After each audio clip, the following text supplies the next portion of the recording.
Under non-stop, massive, hours-long barrages of rockets targeting the south, the center, the east of the country, from Beersheba through Tel Aviv to Jerusalem. We're talking about thousands of rockets that have been fired so far, numerous direct hits resulting in casualties and great damage. Hundreds of people treated in hospital, unclear number of dead. Communities, not communities, the country as a whole, all together under complete lockdown. Defense Minister Yoav Gallant declaring a state of war readiness. Reservists have been called in. The Security Cabinet is set to convene later on in the day to make some tough decisions on how to proceed from here. But as we speak, the situation on the ground still unfolding as Israeli security forces struggling or trying to regain control over Israeli territory. There, Hamas the chief of Hamas's military wing, Mohammed Deif, announcing it is the beginning of a war urging Israelis, West Bank Palestinians, Palestinians from Jerusalem and groups in Lebanon, all of them to take up their arms and join. We need to say clearly at the beginning of this broadcast, there's a lot of information circulating at the moment on social media, some, if not all, containing extremely difficult visuals and content. We're aware of it all. We're getting it all from all sides of the border fence, and yet we will be reporting here only verified information. It is Saturday morning, October 7th, 2023. Jews across the nation ready to celebrate the holiday of Simchat Torah. It was 50 years ago, plus a day, this very weekend when the 1973 Yom Kippur War broke out. Today, Israel once again under a surprise attack, a surprise war. We want to turn now to Sderot, resident Gal Naim Sderot, this border town, this border city down south, experiencing scenes that are no less than apocalyptic. In recent hours, Gal Naim, Israelis being slaughtered, no other way to put it. Apparently so, yes. We have very few verified informations ourselves. We are locked inside our homes in safe rooms, unable to go out, and we hear the bombing from morning. It hasn't stopped, as you said, ceaselessly.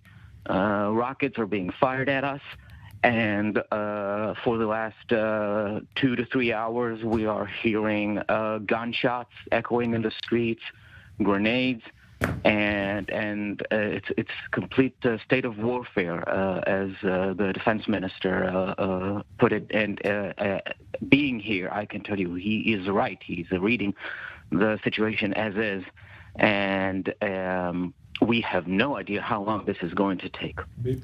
Gal, we are obviously monitoring Israeli media, and in the past hours we've heard dozens of Israelis essentially begging, no other way to put it. Again, I'm struggling, as all of us this morning, to find words. I myself do not believe some of the words that are coming out of my mouth this morning, begging for help. Okay, Gal, we're tuning in to the Israeli Prime Minister. Yes. I've ordered reservists, שהאויב לא הכיר. האויב ישלם מחיר שהוא לא ידע כמותו. אני קורא בינתיים לכל אזרחי ישראל להישמע בקפדנות להנחיות הצבא, להנחיות פיקוד העורף. אנחנו במלחמה. front command orders. We are at war. Yes, Israeli, and we will win it. Israeli Prime Minister Benjamin Netanyahu speaking for the first time this morning, hours after this slaughter began, saying loud and clear, this is a war, we will win it, urging Israeli citizens to stay resilient and vowing an unprecedented response to Hamas, who launched this war earlier today. Back with Gal Naim, a resident of Sderot, listening together with us to the Israeli premier. Well, the situation on the ground, we need to explain clearly terrorists, Hamas terrorists in Israeli towns, in Israeli communities, walking around the streets, taking people hostage. What is happening right now there, Gal? What are you thinking? What are you feeling hearing the Prime Minister? First of all, as we speak, another alarm set off. More rockets are being fired at us. I had to move to an even safer location, so I hope our communication won't break. We are right now, myself, is not in immediate danger, but I do feel that our response, the Israel response, is a bit slow and perhaps a bit weak. We might not know things that are going on, but this is what we feel right now, and we are waiting for. Yes, Gal Naim, it seems that we have some connectivity issues, as we've experienced for many hours this morning, as large parts of Israel's south are out of power, no electricity, and little ability to communicate. Unfolding situation. Again, as we speak, Gal Naim from Sderot, take care, stay safe, and we will be getting back to you later on in the broadcast. We want to head now to representative of MADA, EMT at MADA, the Israeli Emergency Services. Dror Wayne is joining us now here in our studios at the Jaffa port in Tel Aviv. Dror, thank you very much for joining us. So we are struggling to get a clear picture of the scope and scale of injured. What can you tell us? How many Israelis are being treated in hospitals across the country now?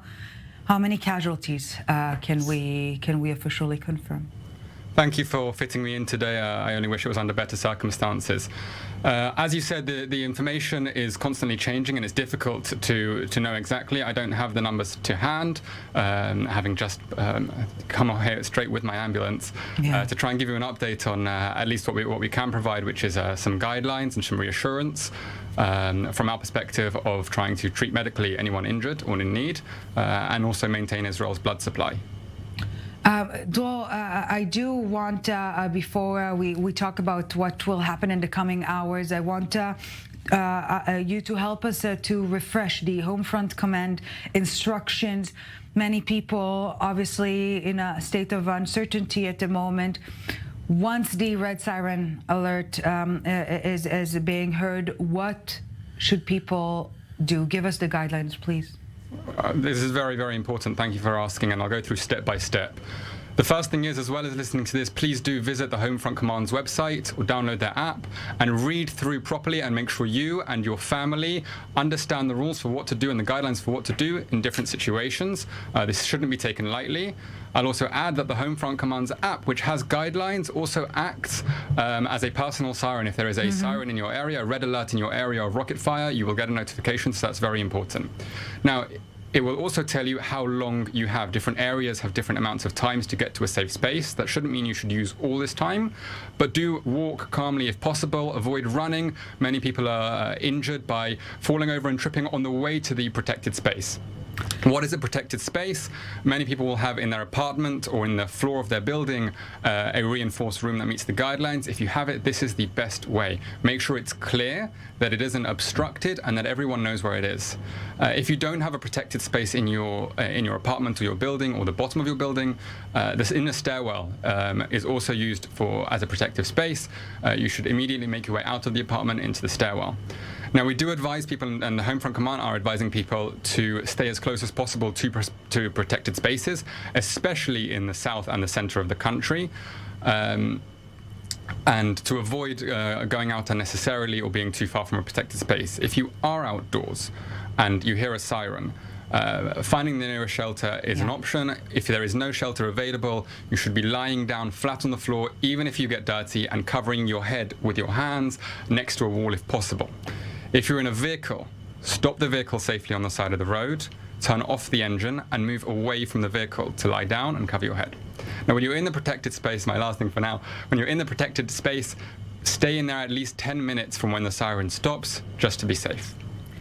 Dror, thank you very much for these clear instructions, and we urge all our viewers to, of course, adhere to all these instructions and simply not to leave their homes, if possible. Dror Wayne, really, the emergency services of Mad'a are fighting on the battlefield alongside the Israeli security forces. Thank you so very much for this, Dror Wayne, EMT at Mad'a Emergency Services. Thank you. And we do want to circle back now to the short remarks we've heard from Israeli Prime Minister Benjamin Netanyahu this past hour, the first public address since the war broke out this morning. Let's take a listen. Citizens of Israel, we are at war. Not rounds, not escalation, a war. Hamas launched a murderous attack against the Israeli country and its citizens. I convened the chiefs of the security establishment, first to take out all the terrorists that are controlling Israeli territory down south, and this is happening as we speak. We will respond to the enemy in a scope and scale never experienced before. The enemy will pay a price it never known before. Citizens of Israel, I urge you to adhere to the army, the Home Front Command instructions. We are at war and we will win it. Israeli Prime Minister Benjamin Netanyahu, after a security assessment earlier this morning and just ahead of a security cabinet meeting set to convene in just a bit over an hour from now. Joining us now in studio, Lieutenant Colonel in the Reserves, Mr. Doron Avital, former commander of the Special Forces of the IDF, Lieutenant Colonel in the Reserves, Jonathan Conricus, former international spokesman for the IDF, and very own I-24 News senior defense correspondent, Jonathan Regev. Gentlemen, too many questions, too little answers, that's for certain. Lieutenant Colonel Avital, what is happening to your understanding? First of all, we have to admit we were caught off guard. I mean, our attention was to the West Bank, those terror actions, to the peace initiative with Saudi Arabia. Hamas was playing his hand in the territories and preparing for us this surprise attack in a magnitude unimaginable until those days. And right now we have very fast to contain the situation, release those Yishuvim, those villages that are under attack and those communities, and then attack back, of course, but have to be very careful to see how do we attack, what are our objectives, because the counter-attack would have to be well thought in advance. This is a serious, a somber situation in a magnitude that we didn't see, I think, in years. Okay, gentlemen, we do want to cross back live to the scene now, and we'll get back to you in a second. We're heading to the southern city of Ashkelon. Susie Engelstein is joining us live from there. Susie, thank you very much for joining us. How are you? What is happening in the southern city of Ashkelon at the moment? Hi. So we've been sitting in our bomb shelter, which is underneath our house, since 6:30 this morning. Yeah. The electric power has been out since that time. I think probably in most of the surrounding area where I live here in Ashkelon. So I don't know how long my phone battery is going to last. Yeah. It's a pretty frightening situation. I'm glad that finally the word war has been used, because usually in these situations there's some other, epithet which does not describe it. The sheer scale of what's happening at the moment is quite terrifying. And talks of a wide response means huge loss of life, presumably. So nothing good is happening. Yeah, that's an understatement. Nothing good is happening. That's for certain. So, Susie, in the several hours you've been at the shelter, what are you hearing from neighbors? I'm sure that you're communicating with one another as much as possible. Is there security presence in your area? I have no idea, because I haven't looked outside. There were reports at one point of things going on, which I don't think I need to say on television, but or on the radio, but those were apparently unconfirmed. There's an awful lot of photos and news and other things flying around the place. Yes, I'm in contact with friends, family, neighbors. I've seen reports that there's been admissions of casualties to the local hospital here in Ashkelon, as there have also been in Beersheba. My family in the UK has seen the city of Ashkelon on their televisions. They've all been in touch, obviously. Yes, of course. And one has seen photographs which I think have been broadcast. I don't know. We don't even have a TV down here in our shelter. We're reliant only on the phone. But we've seen photographs of direct hits, and we've heard them. We know to distinguish between an Iron Dome, shooting down a missile and a direct hit, and there've been several very loud direct hits. Yes, and even this hour, Susie Engelstein, we do not have an accurate count of the amount of direct hits. Numerous of them since the early hours of this morning. Susie Engelstein joining us from Ashkelon. Save your battery, stay safe, and hopefully sooner rather than later you can get out of the shelter and take a deep sigh of relief. Susie Engelstein, stay safe. Thank you very much for speaking with us this morning. Thank you. And Lieutenant Colonel Conricus, as we've just heard, so much information, misinformation, disinformation on social media these past hours, because the war is not fought only on the battlefield. And if in this respect we can say that Hamas definitely launched the war in a successful tone, let's put it that way. Also, when it comes to the psychological war, they're doing quite well, let's put it that way. Unfortunately, yes. Well, usually in military activity, the aggressor usually has the upper hand, and the one who launches a surprise attack usually has the advantage of moving first. Hamas moved first on the ground, but importantly, they have also moved first in the information sphere. And what they are doing now, their aim is to terrorize Israeli civilians. It is to amplify their activities, their heinous murderous activities on the ground in the media, in order to instill fear and terrorize Israeli civilians, in order to enlarge their achievements, which even without amplification are very substantial.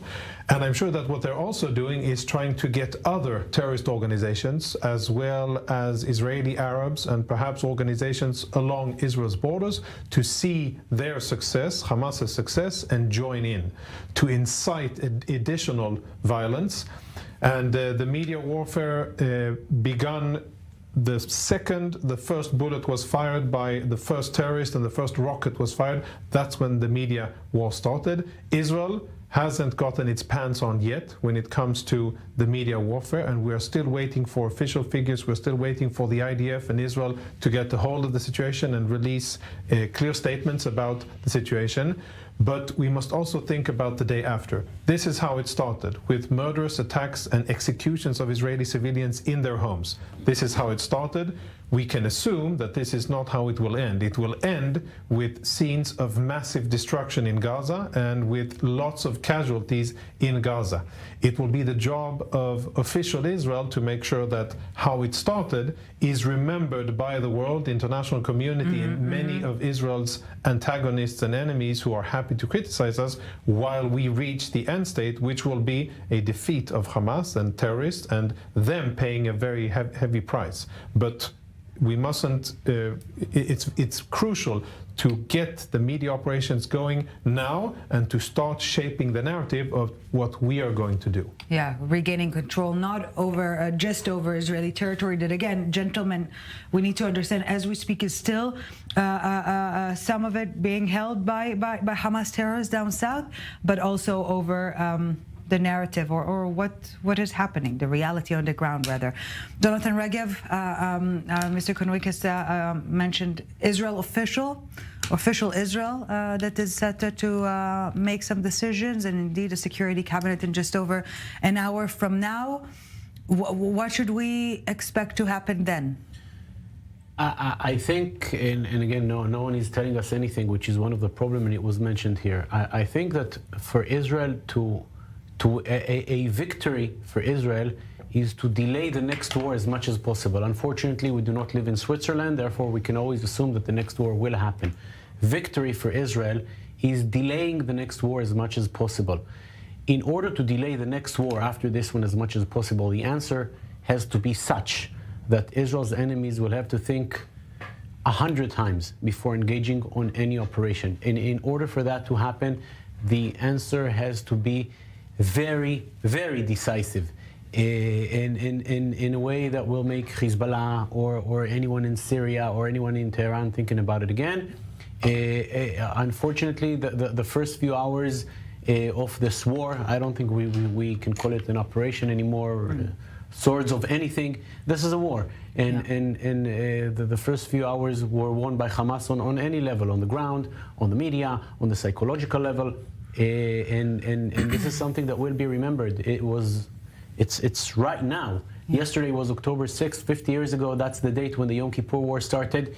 It ended with major Israeli victory on the ground, but with very hard feelings which go with the Israeli society to this day. 50 years later, we keep on asking how come? How come Israel was surprised? How come Israel reacted this and not that? And this is what brings me to ask you, Lieutenant Colonel Adon Avital, how come? Surprise attacks are part of the military history everywhere. Pearl Harbor, the Yom Kippur, of course, it's a terrible mishappening. I want to remind you that we had a few operations in Gaza. One of them failed a few years ago, so it's not like that the intelligence was not trying its hand in Gaza.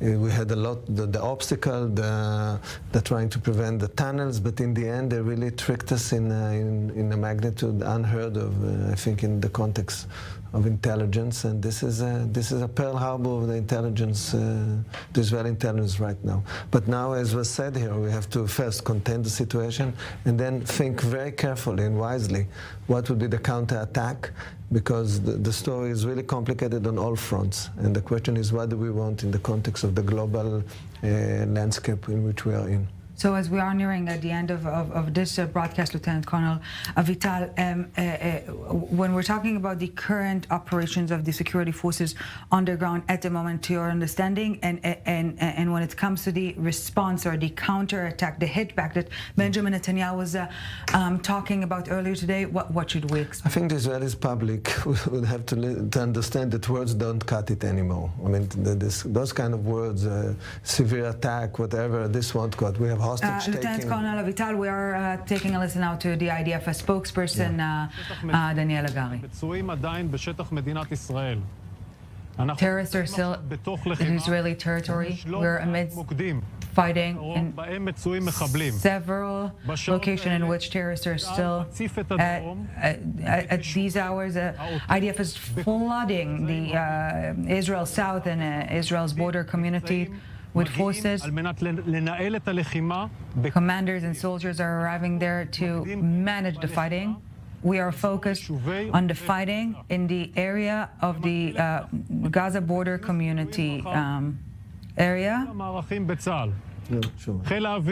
The IDF in its entirety, the Air Force, and launched a massive attack on the city of Gaza. In recent hours, there are plenty of disinformation. I ask the public, media, to be responsible and rely only on us, the IDF spokesperson, updates in real time. We are at war. We are flooding the south with Israeli security forces. We continue our operations and we will continue to update you to get the full pictures. Yes, so more forces are heading down south to join the combat there. Truly apocalyptic, unbelievable scenes down south, several hours after Hamas launched a war against Israel. Still several Israeli communities, towns, cities are under siege, under control of Hamas terrorists. Again, Israeli territory. Let's cross now to I-24 News correspondent Nicole Tzedek down south. She's been there since the morning hours with the rest of the I-24 News team. Nicole Tzedek, what is the situation where you're currently at?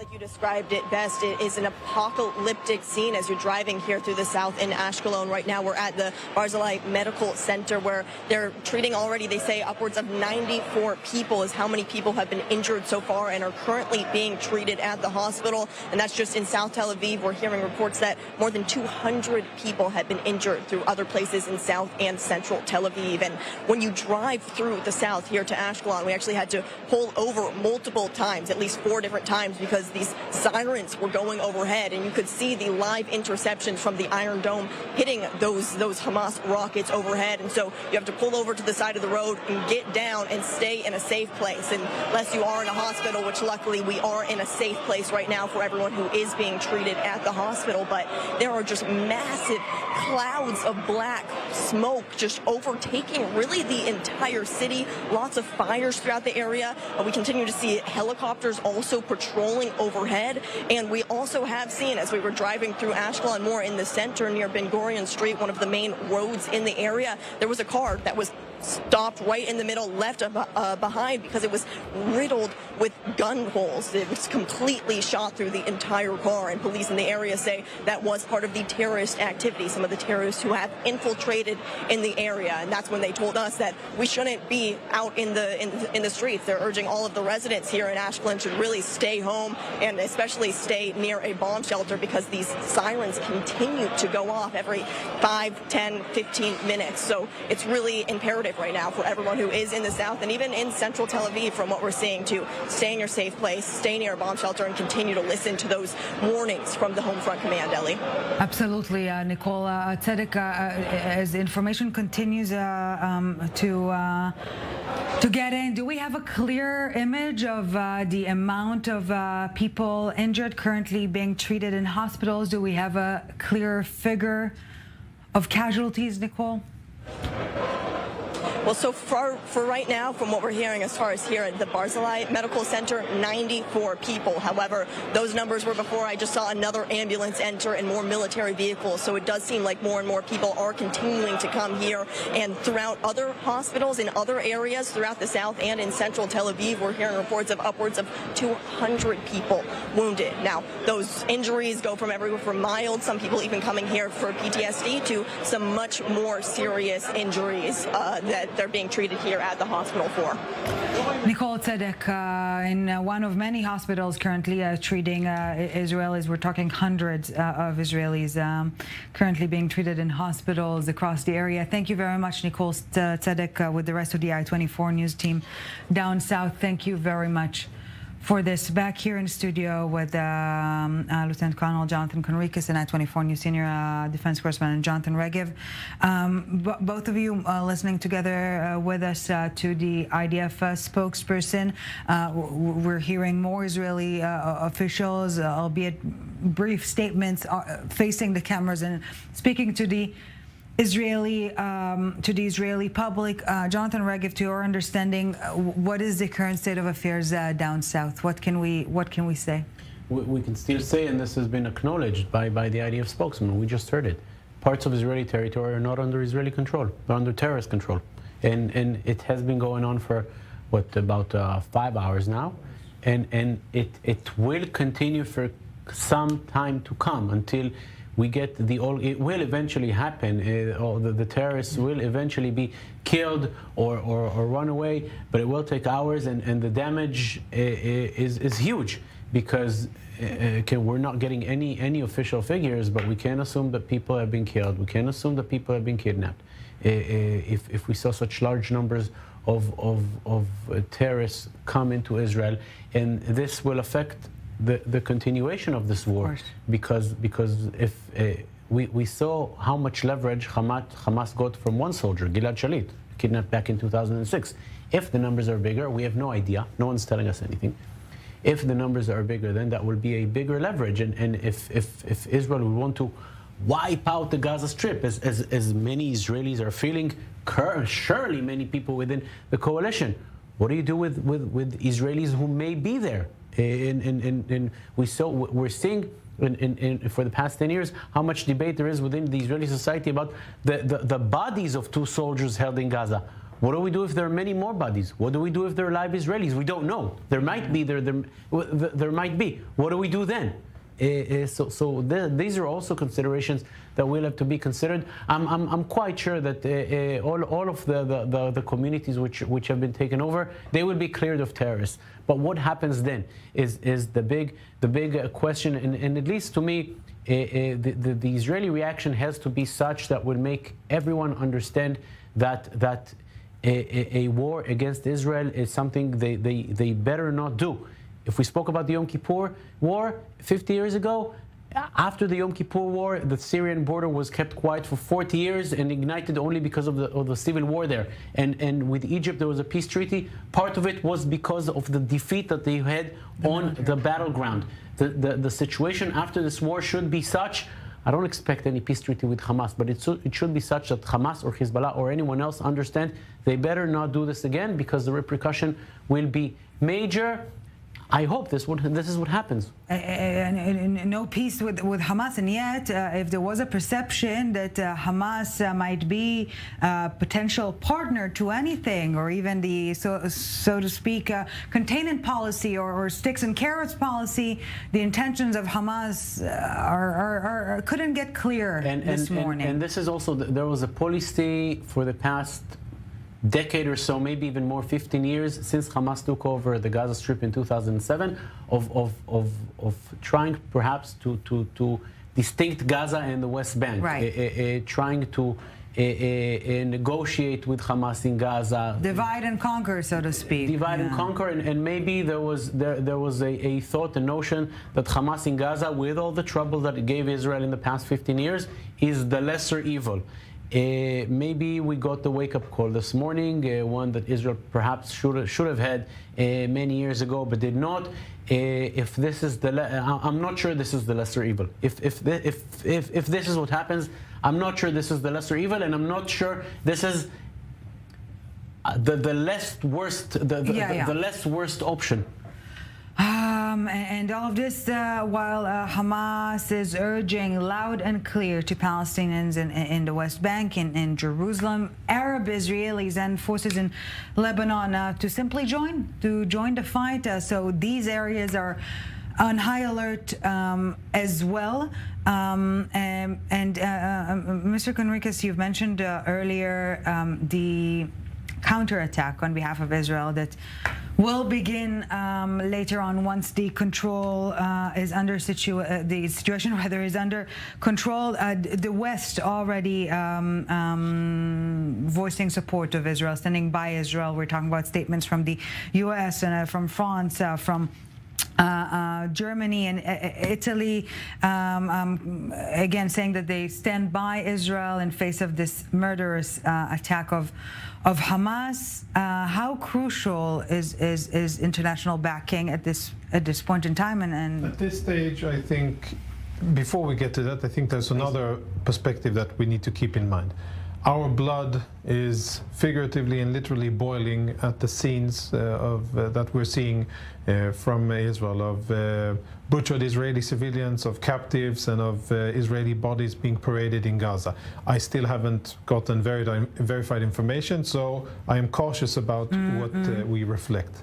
So our blood is boiling. We're furious at the audacity of this attack against Israel. However, in our decision-making, it's very important to again look at the bigger picture and to understand who will benefit from escalating the situation and what is at stake, and, as previously insinuated, what is the end result that we would want to achieve by launching our counterattack, or the response. It won't be only a counterattack, but a response. Will Israel look to topple Hamas and fundamentally change the situation in Gaza once and for all? Will it look to eradicate all of the Iranian proxies that have infested around our borders? Will it look to send a message to Iran? Or will it look to only focus geographically on Gaza? These are questions that need to be answered, and the IDF response will have to be tailored according to where Israel is aiming. And at this stage, when we're in a situation, an unprecedented one in terms of violence and attacks and Israeli casualties, then I think that Israeli planners should be looking at the situation with a fresh pair of eyes and assessing, okay, what we've done so far, aerial attacks against military targets in Gaza, inflicting very limited damage on Gaza, that probably won't fit the bill now. And what do we need to do? And then start planning backwards from the end result. And then having military operations support that. But we're in a totally different situation. We're in a different situation. This isn't something that we have encountered before. It is reminiscent of 50 years ago, as Jonathan pointed out, Yom Kippur. This is a fundamentally different situation, which requires different thinking. And I dare say it might also be an opportunity to enhance and improve the security of the State of Israel if done well, smartly, and with cool minds. Yes, all the previous paradigms obviously not applicable anymore. That's perhaps an understatement. We are crossing now to 24 News' senior editor, Guy Israel, down south. Guy, what is the situation where you're currently at? It's an absolutely surreal situation for the communities on the Gaza border. It's difficult to even try to explain or to understand the situation in which thousands of Israelis are in right now. I'm in one of the communities that is closer to the city of Ashkelon, so not right on the border. But when it comes to those many kibbutzes, the many communities that are sometimes less than a mile away from the border, the situation is completely different. A situation in which Hamas terrorists have literally taken over some of these communities, people waking up to sounds of gunfire outside their homes, having to lock up themselves, close all the windows. Those are the lucky ones. The many unlucky ones are the ones who confronted this live fire. Dozens of terrorists infiltrating their communities, their streets, and in some cases, their homes, killing many Israelis, kidnapping many Israelis. Hamas is reporting 35 Israelis kidnapped. We've seen images, some of them civilians, innocent civilians who were taken hostage by Hamas. I've been covering the conflict in this area for many years, also as a resident of the area since Hamas took over Gaza in the mid-2000s, around 2006. There's never been anything like this. And this is a failure of the Israeli military, if I may, not just on the intelligence level, but certainly also on the tactical level, because it is one thing not to know that Hamas and the other terror groups are planning this attack today.